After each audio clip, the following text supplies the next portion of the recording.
इसीलिए वो सलाह दे रही है कि आपने समझाया। मैंने कब कहा फेक है भाई? झूठी पार्टी के झूठे प्रवक्ता। मैंने कब कहा कि एनकाउंटर फेक है? क्यों झूठ परोस रहे हैं बैठकर? अरे भाई, ये मैंने कब कहा? आप सुसंगत तथ्य आपको ना समझ में आए दीपक भाई, तो मैं क्या कहूँ? सर माफ कीजिए, बात कह रहा हूँ, मैं थोड़ा नासमझ हूँ, मुझे आराम से समझा दीजिए ना कपिल भाई, मैं थोड़ा नासमझ हूँ, किसी व्यक्ति के समझा दीजिए ना। क्या असद और गुलाम के पास इस बात का अधिकार है कि वो उमेश पाल और 2 कांस्टेबल को जाके गोली मार दे, क्योंकि इनके कुछ विधायक और इनके कुछ सांसद दागी है?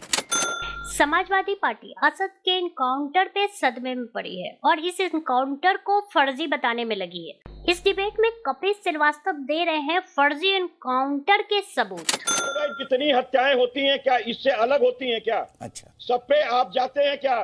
सब पे आप करने जाते हैं क्या? एनकाउंटर होता है क्या सब में? अच्छा, बात इस चीज की नहीं है। अच्छा, सब घटनाओं की तरह इसको छोड़ देना था ना, आप यही कह रहे हैं? मैं आपको एक बात पूछ रहा हूँ, ये जो एनकाउंटर है, सर कपिल भाई आप वकील है, आप समझा ही नहीं पा रहे मुझे, मैं थोड़ा नासमझ हूँ, कम बुद्धि का हूँ। आप समझिए, मैं आपको एक बात कह रहा हूँ, इस देश की पुलिस, इस प्रदेश की पुलिस पूरी तरीके से इक्विप्ड है, और वो सिर्फ इतना ही नहीं कि अच्छे, बस सिर्फ आप ये कह रहे हैं कि इसी पुलिस ने जो एकजुट है, अच्छी है, उसने फेक इनकाउंटर किया। आपने सिर्फ इतनी सी बात कह रहा हूँ, ये सही है ना? इसी पुलिस जिसकी आप तारीफ कर रहे हैं, इसने इनकाउंटर किया है। आपको वो मोटरसाइकिल नहीं दिख रही?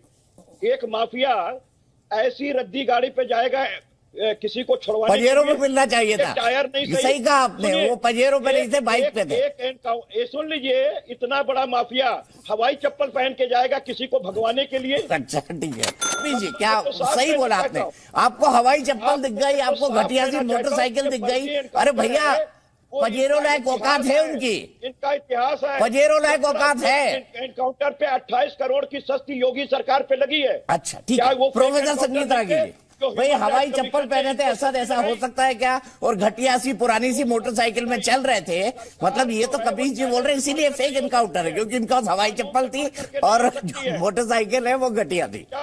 जब फेक इनकाउंटर है तो एनकाउंटर करती है, साक्ष्य को मिटाती है। सर आप समाजवादी पार्टी के प्रवक्ता है कपिल भाई, रुक जाइए, आपने चप्पल देख ली, मोटरसाइकिल देख ली, लेकिन उमेश पाल और 2 कांस्टेबल जिनको दिन दहाड़े मार दिया गया, आपको वो दिख ही नहीं रहे। देखिए दीपक जी, अब रुक जाइए कपिल भाई, मैंने आपको पूरा मौका दिया ना, खस के कह के कि मैं नासमझ हूं, समझा दीजिए, आपसे समझने की बहुत कोशिश की, आपको क्या दिखी? हवाई चप्पल, गंदी सी हवाई चप्पल और एक घटिया मोटरसाइकिल। कोई बात नहीं, अभी आऊंगा संगीत रागी जी। देखिए दीपक जी, यदि पुलिस को फेक एनकाउंटर करना होता तो जो हवाई चप्पल, वो भी जानता है कि पुलिस जानती है अच्छी तरीके से कि हमको कौन सा ड्रेस पहनाना चाहिए, कौन सा चप्पल पहनाना चाहिए, इतनी व्यवस्था तो पुलिस भी अच्छी तरीके से जानती है। इसलिए ये एक अलग सवाल होता है। सबसे बड़ा मुद्दा क्या है जरा देखिए, अखिलेश यादव ने जैसे ही इनकाउंटर हुआ उन्होंने कहा कि ये फेक इनकाउंटर है। उनके पास कहां से ऐसी सूचना थी, कहां से ऐसी चीजें जानकारी मिली, कौन सा ऐसा इन्वेस्टिगेशन था? एक पार्टी के प्रवक्ता, एक पार्टी के मुखिया को इस प्रकार तुरंत कह देना, चाहे वो मायावती हो या, कि ये फेक इनकाउंटर है। आप थोड़ा देर समझ लेते, उसको जान लेते, मुआयना कर लेते, जगह का मुआयना कर लेते। सूचना आती है और अखिलेश यादव की पहली उद्घोषणा होती है कि ये फेक इनकाउंटर है। दूसरी उद्घोषणा उनकी होती है कि यह भाईचारे को नष्ट करने के लिए है, यानी कि ये एक मुस्लिम को मारा गया है।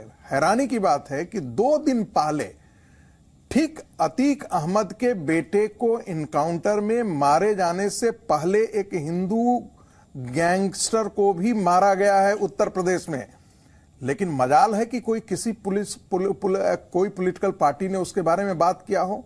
राणा को 2 दिन पहले ही इनकाउंटर में मारा गया है, लेकिन किसी ने इसके बारे में जिक्र किया? कोई टेलीविजन चैनल ने इसके बारे में बात की? कोई पार्टी प्रवक्ता आकर के बोला? नहीं बोला। इनकाउंटर में जो मुस्लिम मारे गए हैं वह भी आंकड़ा जो है वो 37% का ही है सर उत्तर प्रदेश में।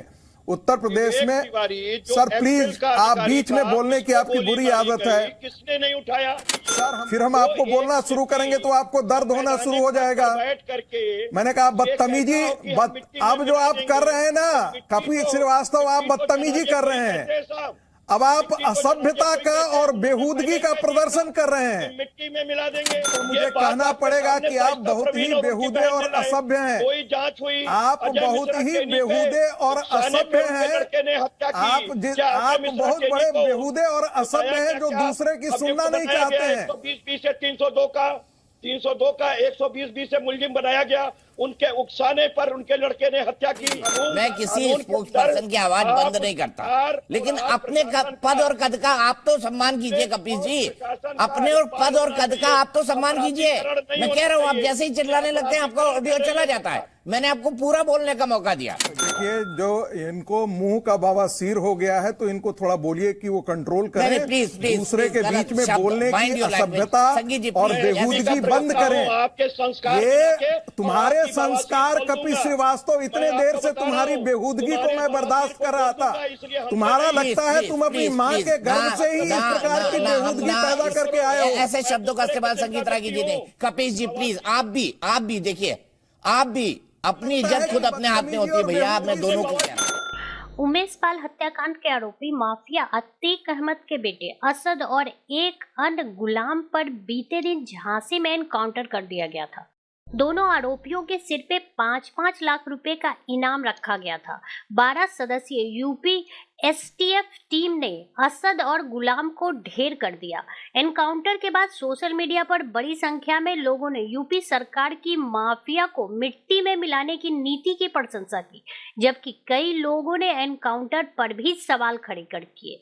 यूपी के पूर्व सीएम अखिलेश यादव, बसपा प्रमुख मायावती, ओवैसी आदि ने एनकाउंटर पर सवाल उठाते हुए इसे सही नहीं बताया। पिछले कुछ सालों से यूपी सरकार ने अपराधियों के प्रति जीरो टॉलरेंस की नीति अपनाकर काम किया है, जिसकी वजह से हजारों की संख्या में अपराधियों को मौत के घाट उतारा जा चुका है।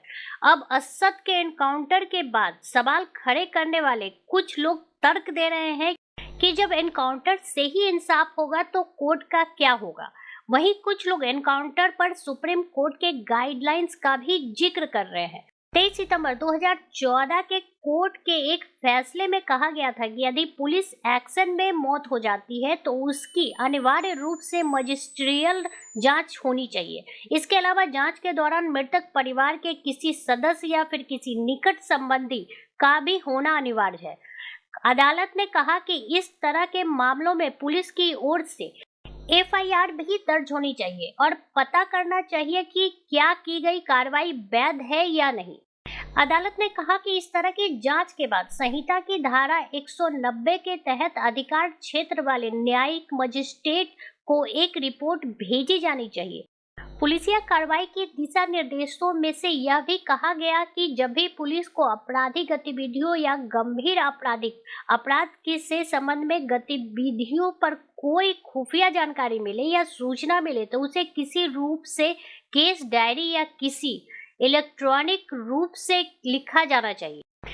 इस तरह से गुप्त सूचना और खुफिया जानकारी के आधार पर यदि कोई मुठभेड़ होती है तो पुलिस पार्टी द्वारा फायर अलार्म का उपयोग किया जा सकता है, जिसकी वजह से व्यक्ति की मौत हो जाती है तो ऐसे में बिना देरी किए हुए एफआईआर दर्ज किया जा सके और धारा 157 के तहत अदालत को भेजी जानी चाहिए। एनकाउंटर वाले मामले में स्वतंत्र जांच का भी प्रावधान है, जिसकी जांच सीबीआई या फिर अन्य थाने के पुलिस टीम द्वारा करवाई जानी चाहिए, जिसमें एक सीनियर ऑफिसर भी शामिल हो। कोर्ट ने निर्देश दिया कि इन मापदंडों को भारत के संविधान के अनुच्छेद 141 के तहत घोषित कानून के रूप में मानकर पुलिस मुठभेड़ों में मौत और गंभीर चोट के सभी मामलों को सख्ती से पालन किया जाना चाहिए। इस डिबेट को लेकर आपकी क्या राय है, हमें जरूर बताएं। हमारे साथ जुड़े रहने के लिए चैनल को लाइक एंड सब्सक्राइब करना ना भूलें।